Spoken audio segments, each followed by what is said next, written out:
Hannah, congratulations on your Emmy nomination. Thanks, Grace. It's all a bit crazy. I think you're a real contender. I think you're so good on the show. Oh, well, do you know what? If I kind of let things like that in, then I find it very hard to get back behind my Rebecca desk. Seriously, I have to imagine the world that way and not that way.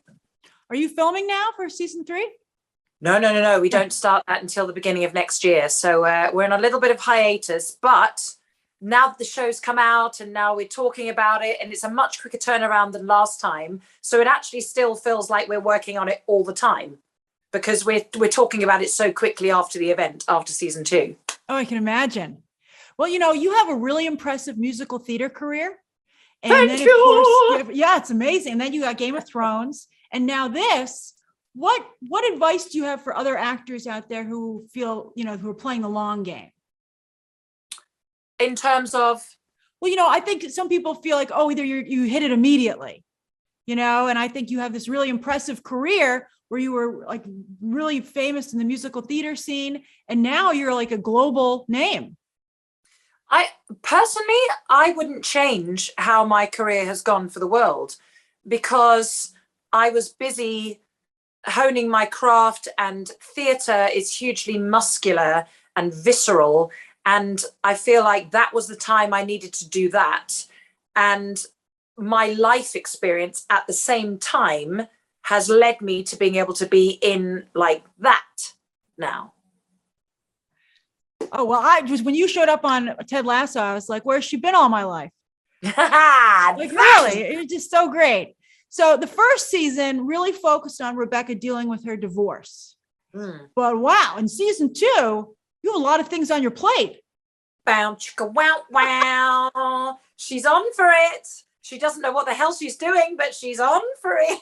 Yeah, I mean, you have a really interesting, I've only seen the first 8 episodes. You have a very interesting. The first 8. Yes. Yeah, they haven't given us any more. I check all the time. I'm like, where's my back 4? And they're like, wait.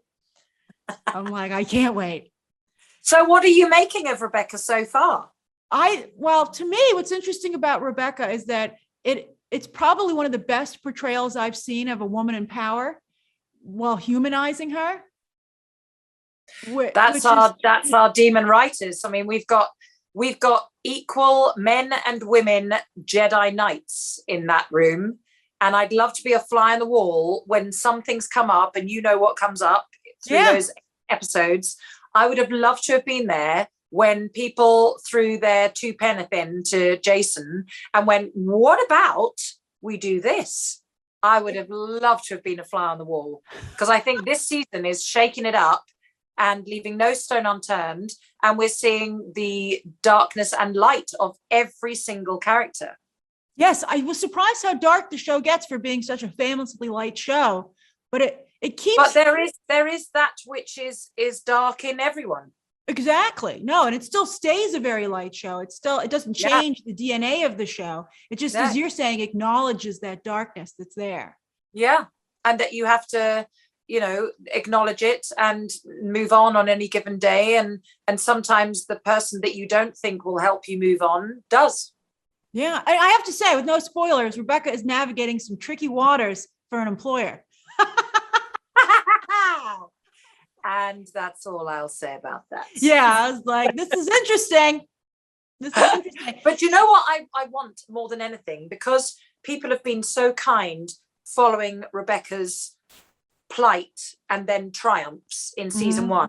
I really hope that there'll be the moments where they're thinking, oh God, woman, don't do that. Don't be with him. What are you doing? Move on. And then I hope that they have moments going, no. Stay there. That's cool. Well, cool. I would say I've only seen the beginning of that, but I would say that you nail that, because you're like in your brain, you're like, this is really, I don't think this is very dangerous for you. But in your heart, you're like, oh, but it seems so nice. But it's a bit of lightning. Yeah. Well, speaking of being a power player, you have the best power woman wardrobe I've seen on television since Julia Louis-Dreyfus's Selena Meyer on V. Oh, good reference. Right? Do you know what? Myself and Jackie Levy, who's our costume designer, she and I have some weird, like in Friends when they're like, unagi, salmon skin. Yes. she and I have that weird, when we go shopping together, we're like, we don't even speak. And she is so brilliantly and kindly collaborative because she knows I am absolutely obsessive, like Rain Man, with Rebecca's look. And if you notice certain things, like there's no accident when we put this pair of earrings with that ring or that color against that bit of whatever. It's all very, very, very much kind of subliminally thought out to give a little nudge. So you're even down to what bag she's using on what day, of when she's feeling like she's a bit more relaxed or when she's feeling like she needs to put the shutters up again. And Jackie totally allows me along for the ride from the word go. So that's great. You're so collaborative, because I can see even today you're so well dressed. So how do you? So you actually buy these things off the rack? What, for the show? Yeah. Yes, we do, and that's incredible. Very, very little is borrowed because I want it through the whole show, and we've kept stuff you'll see from season 1 because I didn't want it to look like, oh, she's a new person, so she's got an entirely new wardrobe. I don't think that's realistic. So, and neither did Jackie. So we have things like the kind of legendary aubergine suit that, you know, the little girls will think, oh, you know, there's this football icon and she's on the front cover of the football magazine. We kept things like that. And I wanted to wear that in the episode with Nora, because Nora talks about how she was so inspired by Rebecca when she saw the cover of that magazine. So then the next day, Rebecca wears that suit. Oh, that's so sweet. Oh, I love that you put that thought into it. I mean, it just really makes a big difference. It really does. Rebecca's my baby. So today is the Christmas episode. And Americans, I think we're only starting to realize how important the Christmas episodes are to you guys in the UK. Oh, God, yes. So you explain why Christmas episodes are such a big deal over there. Because we're obsessed with Christmas. Are you guys not? No, we love it. We love it. But, you know, Christmas episodes, I mean, I think yours actually usually air around Christmas, whereas our stuff usually goes into reruns and takes time off then. Okay, because I have found it odd all the time that our episode 4 is the Christmas episode. And I did ask about that. I was like, it's Christmas nowhere currently.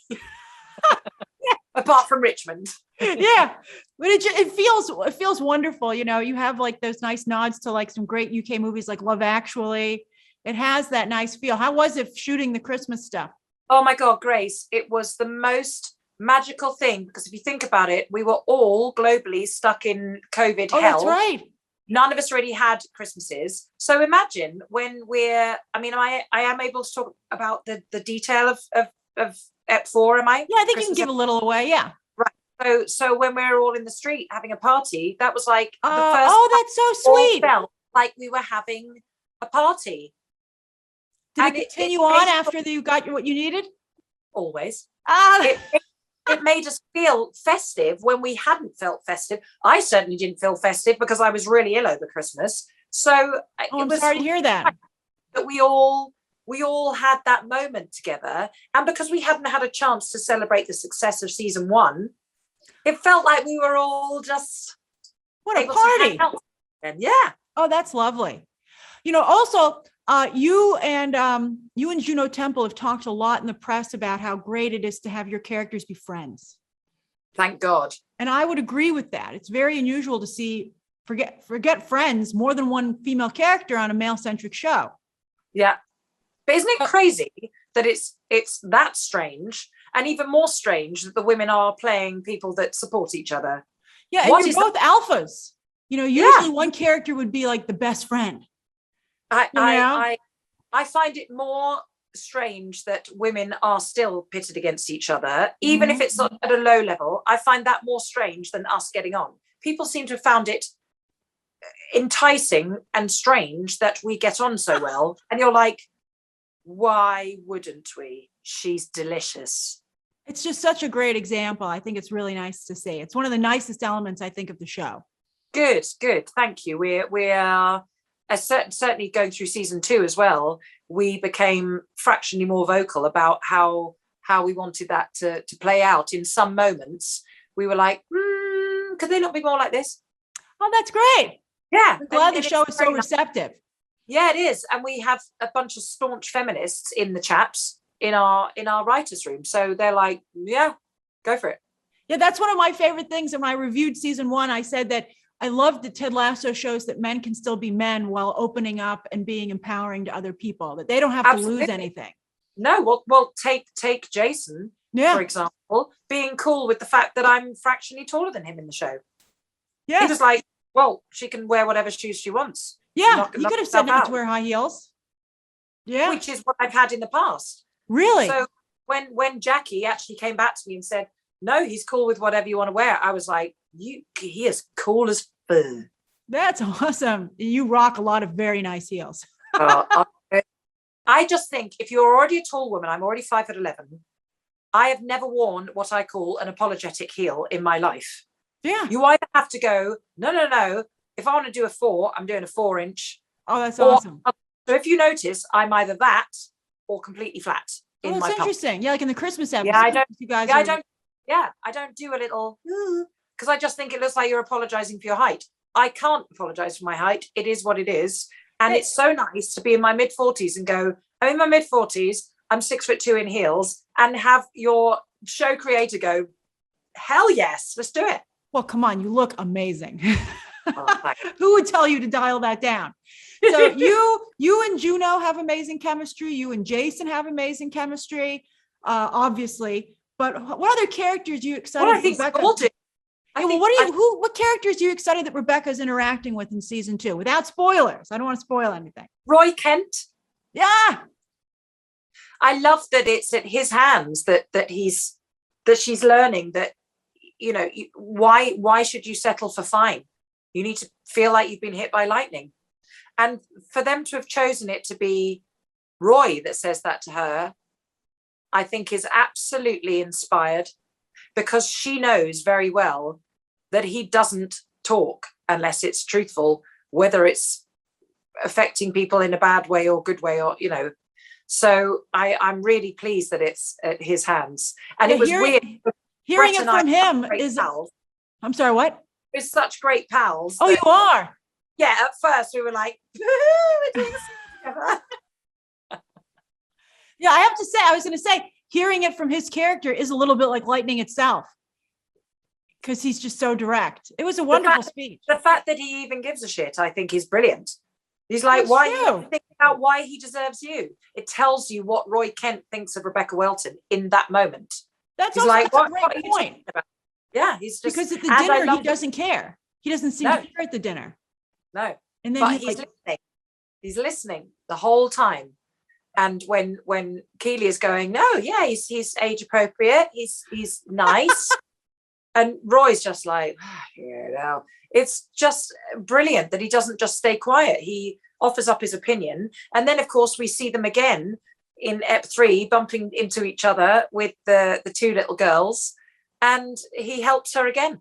That's fantastic. You know, I have to say, finally, fans have only seen now the first 4 episodes. I've only seen the first 8. There are 12 this season. Can you tease some of Rebecca's journey? No. It is quite shocking. People will never guess. No, I hope not. I didn't. I was very surprised. I only saw like the twist that I've seen like right before it happened. And I was like, oh. Well, I mean, there's not only that, there's also a theme that's running through the first 8 episodes, which has not yet touched Rebecca. And I'm really thrilled that they gave me the opportunity to dig in again. Oh, that's excellent. Oh, now I have to see the back. I'm going to stop talking, Grace. Well, I mean it. Thank you so much for portraying such a wonderful character. Oh, thank you. Really unique. Friend. I love that you dig it so much. I can tell you do. And that's really, really cool. I do. I can't wait to watch the next 4. I hope you message me back and go, oh, that's what you meant with your I will.